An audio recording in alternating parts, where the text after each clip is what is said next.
Lord. హల్లెలూయా. దేవుని పరిశుద్ధ నామానికి స్తోత్రం కలుగును గాక. ఈ మంచి ఉదయకాల సమయంలో ఉదయకాల మన్నా ద్వారా నా మాటలు వింటున్న మీ అందరికీ ప్రభువైన యేసుక్రీస్తు వారి నామంలో శుభాలు వందనాలు తెలియజేస్తూ ఉన్నాను. బాగున్నారా అండి అందరూ? దేవుని యొక్క మహాకృపను బట్టి ఈ రోజును మనం చూడగలుగుతున్నాం. ఇంకా సజీవంగా ఉనికి కలిగి ఉన్నాం. సమస్త మహిమ దేవాతి దేవునికే కలుగును గాక. ఆమెన్. పరిశుద్ధ గ్రంథంలో నుండి ఉదయకాలం అన్న ధ్యానం కొరకై ఒక మాటను మనం చదువుకుందాం రండి. యెషయా గ్రంథము 30వ అధ్యాయం 21వ వచనాన్ని నేను చదువుతున్నాను. మీరు కుడి తట్టైనను ఎడమ తట్టైనను తిరిగినను ఇదే త్రోవ, దీనిలో నడువుడి అని నీ వెనుక నుండి ఒక శబ్దము నీ చెవులకు వినబడును. దేవునికి స్తోత్రం. హల్లెలూయా. మనం చదువుకున్నటువంటి ఈ యొక్క వచనం అర్థం ఏంటి అంటే, చాలాసార్లు మన జీవితంలో మనం ఏదో చేయాలి అనుకుంటాం, కానీ నష్టపోతూ ఉంటాం. మార్గాలు సరళం చేయబడవు. మనం బాధపడుతూ ఉంటాం. ఎందుకు? దీని మీద నాకు జ్ఞానం ఉంది కదా, నేను ఇది చేయగలను అనుకున్నాను కదా, ఎందుకు నేను వెనకబడిపోతున్నాను, లేదా ఎందుకు నేను ఈ విషయాన్ని చేయలేకపోతున్నాను, ఎందుకు నష్టపోతున్నాను అనే క్వశ్చన్స్ మన జీవితంలో చాలాసార్లు వస్తూ ఉంటాయి. ప్రభువు మాటను కనుక మనం తీసుకోవడం నేర్చుకుంటే అండి, జీవితంలో ఎలాంటి పరిస్థితుల్లోనైనా ధైర్యంగా మనం ముందుకెళ్ళగలుగుతాం. దేవునికి స్తోత్రం. ఇక్కడ దేవుని వాక్యం చెబుతుంది ఏమనంటే, మనం ఏ తట్టు తిరిగినా ఇది మనం వెళ్ళాల్సిన మార్గమేనా కాదా అనే విషయము దేవుడు మనకి బోధిస్తాడు అనే. ఇదే త్రోవ, దీనిలో వెళ్ళు అని దేవుడు మనతో మాట్లాడతాడు. అనుభవించిన వారికి తెలుస్తుంది దేవుని మాటను తీసుకోవడం ఎలాగో. మనం ప్రార్థన చేస్తూ ఉన్నప్పుడు దేవుని యొక్క స్వరము మనకి వినబడవచ్చు. అంతరంగంలో వాక్యాన్ని చదువుతూ ఉన్నప్పుడు పర్టికులర్గా మనం దేనికోసం ప్రార్థించామో దాని యొక్క సమాధానాన్ని దేవుడు వాక్యం ద్వారా మనతో మాట్లాడవచ్చు. ఒక దైవజనుడు వాక్యాన్ని ప్రకటిస్తూ ఉన్నప్పుడు దాని ద్వారా దేవుడు మనతో మాట్లాడవచ్చు. పరిస్థితుల ద్వారా దేవుడు మనతో మాట్లాడవచ్చు. ప్రార్థన చేస్తున్నప్పుడు ఒక దర్శనం ద్వారా, కలల ద్వారా దేవుడు మాట్లాడతాడు. ఇలా మనం చూస్తూ వెళ్తే పరిశుద్ధ గ్రంథంలో దేవుడు మనతో మాట్లాడే విధానాలు అనేకం మనకు కనిపిస్తూ ఉంటాయి. అయితే ఈ రోజులో చాలామంది చేస్తున్నటువంటి ఒక మిస్టేక్, ఒక తప్పు ఏంటి అనంటే, దేవుని మాట కొరకు అసలు కనిపెట్టకపోవడం. దేవుడు చెబుతూ ఉన్నాడు 32వ కీర్తనలో, నీ మీద దృష్టి ఉంచి నేను నీకు ఆలోచన చెప్తాను, నీకు ఉపదేశం చేస్తాను, నువ్వు నడవలసిన త్రోవని నేను నడిపిస్తాను అని దేవుడు చెబుతూ ఉన్నాడు. ఆయన ఆలోచనకర్త అయిన దేవుడు. ఆయన ఆలోచన ఇవ్వడానికి, మనల్ని సరైన త్రోవలో నడిపించడానికి ఆయన ఎప్పుడూ సిద్ధంగానే ఉన్నాడు. కానీ మనిషి దేవుని యొక్క నడిపింపును తీసుకోవడానికి సిద్ధంగా లేడు. ఎంత విచారకరమైనటువంటి విషయం అండి. మనం నష్టపోకుండా ఉండాలి అని అంటే దేవుని మాట మనకు ఉండాలి. జీవితంలో మనం తీసుకునే ప్రతి నిర్ణయంలో కూడా దేవుని యొక్క చిత్తాన్ని మనం తెలుసుకోవాలి. ఇక్కడ కూడా అదే దేవుని వాక్యం సెలవిస్తుంది. మీరు ఏ త్రోవలో తిరుగుతారో అది మీరు వెళ్ళవలసిన మార్గమా లేదా అనే విషయాన్ని దేవుడు మనకు చెబుతూ ఉంటారు, మనకి బయలుపరుస్తూ ఉంటారు. దాన్ని మనం గ్రహించేవారిగా ఉండాలి. మరి ఎవరికి దేవుడు ఇలాంటి నడిపింపిస్తాడు?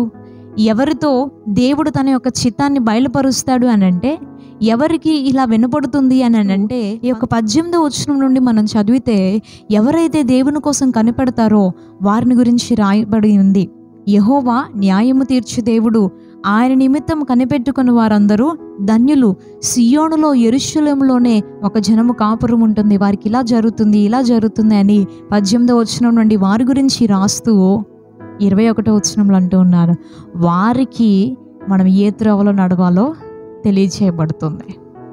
జీవితంలో ప్రతి సమయంలో కూడా అండి, దేవుని యొక్క మాటని మనం తెలుసుకోగలిగితే, ఆయన చిత్తానుసారంగా మనం నడుచుకోగలిగితే, ఎలాంటి పరిస్థితుల్లోనైనా మనం ధైర్యంగా ముందుకెళ్ళగలుగుతాం. మీరు అడగచ్చు, దేవుని చిత్తాన్ని తెలుసుకుంటే, దేవుని యొక్క మాటను తీసుకుంటే ఆ మార్గంలో శ్రమలు ఉండవా, కష్టం ఉండదా అని అంటే ఖచ్చితంగా ఉంటాయి. అపోస్తుల కార్యగ్రంథం 16వ అధ్యాయాన్ని మనం చూస్తే, అక్కడ అపోస్తులుడైనటువంటి పౌలు గారు ఇంకా కొంతమంది కలిసి బితూనియా అనే ప్రాంతానికి సువార్త చేయడానికి వెళ్ళాలి అనుకున్నప్పుడు పరిశుద్ధాత్ముడు వారిని వెళ్ళనీయలేదు. మాసిదోనియాకి వెళ్ళాలి అని ఒక దర్శనం ద్వారా దేవుడు వారితో మాట్లాడితే మాసిదోనియా ప్రాంతానికి వెళ్ళారు. అక్కడ సువార్త ప్రకటించి సోదె చెప్పే దెయ్యం పట్టినటువంటి ఒక స్త్రీని విడిపించి స్వస్థపరిచినందుకు ఎంత శ్రమను వారు ఎదుర్కొన్నారో కదా. భయంకరంగా కొట్టబడ్డారు, చెరసాల్లో వేయబడ్డారు, బొండలు వేసి బిగించబడ్డారు, గాయాలతో రక్తము కారుతూ అల్లాడిపోయేటువంటి నష్టపోయేటువంటి ఇబ్బందికర పరిస్థితుల్లో వారు ఉండిపోయారు. కానీ ఆ శ్రమలో కూడా వారు సంతోషంగా చెరసాలలో పాటలు పాడుతూ దేవుని స్తుతించగలిగారు. ఎందుకనంటే వారికి తెలుసు వారు దేవుని యొక్క దర్శనం ప్రకారంగా అక్కడికి వెళ్ళారు.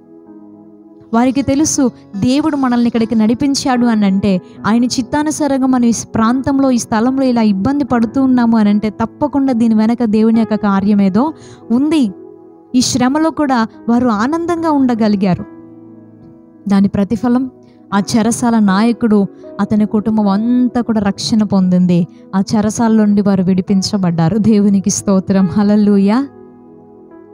వారి కుటుంబం అంతా కూడా రక్షించబడింది. చెరసాల నాయకుడి కుటుంబం అంతా కూడా. ఎంత గొప్ప కార్యం అది.